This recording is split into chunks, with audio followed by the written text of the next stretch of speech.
ए भौजी काहे ननदो आज तहार सुहाग रात हो तू बहर बिछौना काहे लगावतारू हो। अरे का कहिए ननदो हई गर्मी में देह गरम भइल बा और अंदर पियावा बेसरम भइल बा समझ में नहीं के आवत के का करी हो। ए भौजी राहुल राजा राहुल राजा राहुल राजा राहुल राजा Henlove Henlove Henlove Henlove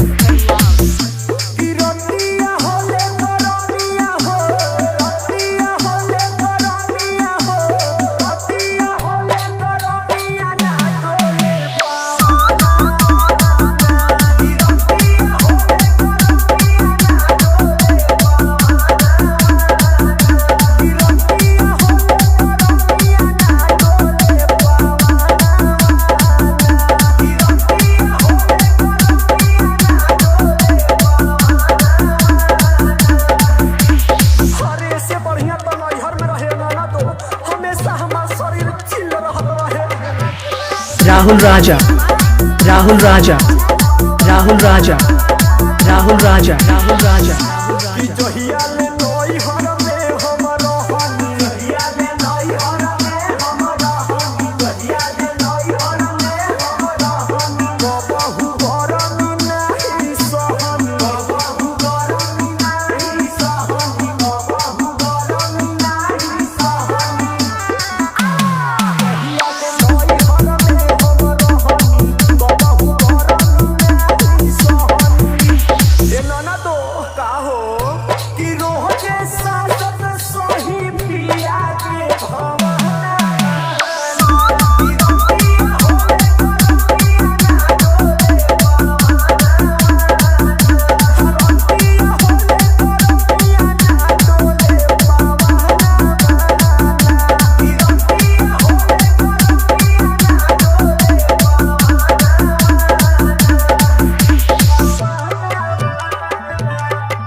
Rahul राजा राहुल राजा राहुल राजा राहुल राजा राहुल राजा Henlove Henlove Henlove Henlove